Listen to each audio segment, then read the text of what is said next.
नमस्कार दोस्तों, आपकी अपनी चैनल साइंटिफिक एस्ट्रो वास्तु में आपका हार्दिक स्वागत है। दोस्तों, आज के वीडियो का विषय है पराशर के 2 सिद्धांत। सबसे पहले सिद्धांत बता देता हूँ। पराशर के सिद्धांत के अनुसार केंद्र स्थानों में स्थित शुभ ग्रह शुभ फल नहीं देते और केंद्र स्थानों में स्थित अशुभ ग्रह अशुभ फल नहीं देते। आज के वीडियो में हम जानेंगे इस सिद्धांत का मतलब क्या है और ये क्यों कहा गया है, इसका विश्लेषण करेंगे, इसके पीछे का मर्म हम समझेंगे और अगर आप मर्म समझ गए तो इस बारे में आप सही फलादेश कर सकेंगे। लेकिन सबसे पहले रिक्वेस्ट करता हूँ, अगर आपने हमारी चैनल को सब्सक्राइब नहीं किया है तो सबसे पहले आप सब्सक्राइब करें, लाइक करें, शेयर करें और बेल आइकन को दबाना न भूलें ताकि सबसे पहले वीडियो आपके पास पहुँचे।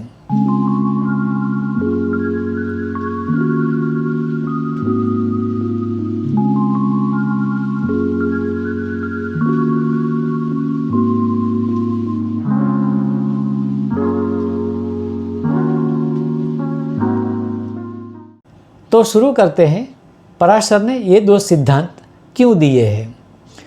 सिद्धांत का मतलब ऐसा होता है कि केंद्र स्थानों में स्थित जो भी शुभ ग्रह है वह शुभ फल नहीं देते और दूसरा सिद्धांत बताया है कि केंद्र स्थानों में स्थित अशुभ ग्रह भी अशुभ फल नहीं देते। दोस्तों, दोनों सिद्धांत का मतलब तो एक ही जैसा है, पैरेलल है। यानी कि कुल मिला के केंद्र स्थानों में स्थित शुभ ग्रह हो या अशुभ ग्रह हो, केंद्र स्थानों का विशेष फल नहीं देते।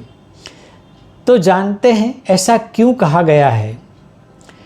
इसके पहले मैं कुछ बताना चाहता हूँ कि अधिकतर ज्योतिषियों ने जो सिद्धांत दिए गए हैं उसका शब्दार्थ मात्र ही किया है, उनका अर्थघटन नहीं किया है, विश्लेषण नहीं किया है। ऐसा क्यों कहा गया है, इसका मर्म समझा ही नहीं है। तो आइए इसको हम समझने की कोशिश करते हैं। लेकिन और एक बात बताता हूँ कि जो सिद्धांतों के शब्दार्थ करके फलकथन किया गया है वो शायद कहीं ना कहीं रॉन्ग साबित होता है या सही साबित नहीं होता है। इसके लिए बहुत सारे लोगों का ज्योतिष पर से विश्वास उठ गया है, क्योंकि ज्योतिषियों ने सिद्धांतों का सिर्फ शब्दार्थ किया है, अर्थघटन नहीं किया है। तो आज हम इन सिद्धांतों का विश्लेषण करेंगे, अर्थघटन करेंगे, इसका मर्म समझेंगे। अगर आपने मर्म सही समझा है तो इस सिद्धांत से या इस सिद्धांत के माध्यम से जो भी आप फलादेश करेंगे वो सही होगा। अब इन सिद्धांतों का अगर सही विचार करें तो ये भी जहन में आता है कि ये ग्रह जो केंद्र स्थानों में स्थित है, चाहे शुभ हो चाहे अशुभ हो, फल नहीं देते।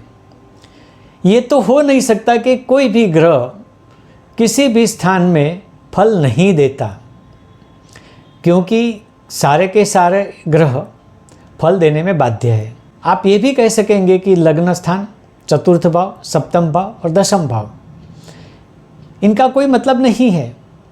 नहीं, इनका ज़रूर मतलब है, क्योंकि हमारे लिए लग्नेश, चतुर्थेश, सप्तमेश और दशमेश इनका सबसे ज़्यादा महत्व है। हम यहाँ बात कर रहे हैं इन 4 स्थानों में स्थित ग्रहों के बारे में। तो सबसे पहले हम लग्न स्थान की बात करेंगे। लग्न स्थान आपका खुद का है। जब आपने पृथ्वी पर जन्म लिया है तो आपकी मर्जी से नहीं लिया है, आपके पिछले जन्मों के कर्मों के हिसाब से ही आपको जन्म मिलता है। किस जगह जन्म मिलता है, किस स्थान पर जन्म मिलता है, किस समय पर जन्म मिलता है, कौन से ग्रह योगों में जन्म मिलता है, ये आपके बस की बात नहीं है, वह ऊपर से डिसाइड होकर ही आता है। चतुर्थ स्थान लेते हैं। चतुर्थ स्थान जो है वो है माता का। आप डिसाइड नहीं कर सकते कि आपकी माता कौन होनी चाहिए और कौन सी माता की कुख से आपको जन्म लेना है। ये डिसीज़न ऊपर नियति से होके आता है। उसी तरह हम सप्तम स्थान की बात करते हैं। सप्तम स्थान जो है वो है कलत्र का या स्पाउस का, दोनों एक ही बात है। तो आपका स्पाउस कलत्र कौन होना चाहिए इसके बारे में आप निर्णय नहीं कर सकते। यहाँ एक थोड़ा सा विरोधाभास है, मैं आपको बताना चाहता हूँ कि आप बोलेंगे कलत्र तो हम ढूंढते हैं और उसके बाद में चॉइसें नक्की करते हैं, लेकिन उसके पीछे भी राज है, रहस्य है। यह मैं किसी आने वाले वीडियो में ज़रूर आपके सामने पेश करूँगा। लेकिन मैं दावे के साथ कहता हूँ कि कलत्र या स्पाउस आपके जीवन में जो भी आने वाला है, उसका निर्धारण या उसका दायित्व या उसके बारे में आपको कोई पावर नहीं है। ये ऊपर से नियति से ही तय होके आता है। 10वां स्थान जो है वो है पिता का। तो माता के लिए जैसे मैंने बोला था, वैसे पिता के लिए भी आप कोई निर्णय नहीं ले सकते। ये आपके हाथ में नहीं है। यह भी नियति से सूचना मिलती है कि आपको किन माता पिता के यहाँ जन्म लेना है। तो ये चारों स्थान जो है ये आपके बस में नहीं है, आपके निर्णय में नहीं है, आप इसमें कुछ नहीं कर सकते। बस यही बात सिद्धांत द्वारा पराशर ने बताई है कि इन स्थानों में स्थित ग्रह कोई परिणाम नहीं देते, क्योंकि हम ज्योतिष शास्त्र में भी जानते हैं कि जो स्थित ग्रह है उसका अधिपति भी स्थान का अधिपति होता है। यानी लग्न का अधिपति लग्न में बैठे ग्रहों पर अधिपत्य करता है, चौथे स्थान में बैठे ग्रहों पर चतुर्थे से अधिपत्य करता है, 7वें स्थान में बैठे ग्रहों पर सप्तमें से अधिपत्य करता है और 10वें स्थान में बैठे ग्रहों पर 10वें से अधिपत्य करता है। तो हमारे ज्योतिष शास्त्र में स्थानाधिपतियों का विशेष महत्व है। तो ये ग्रह क्या कोई फल देते हैं या नहीं देते हैं, निर्णय हमें करना है। तो ये ग्रह फल देते हैं, लेकिन वह उतना ही फल देते हैं जिसका दायित्व नियति ने निर्धारित किया है।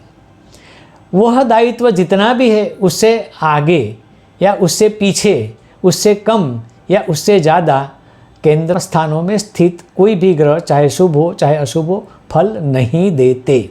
ये सिर्फ केंद्र स्थानों के फल के बारे में ही बता रहा हूँ।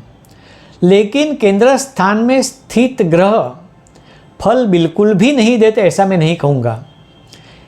केंद्र स्थान में स्थित ग्रहों का संबंध केंद्र स्थान के बाहर के स्थानों से अगर होता है तो वे सारे ग्रह जो केंद्र स्थानों के बाहर के स्थान से संबंध है उनके विषय में ये अपना फल ज़रूर देंगे, लेकिन केंद्र स्थानों के विषय में बिल्कुल भी नहीं।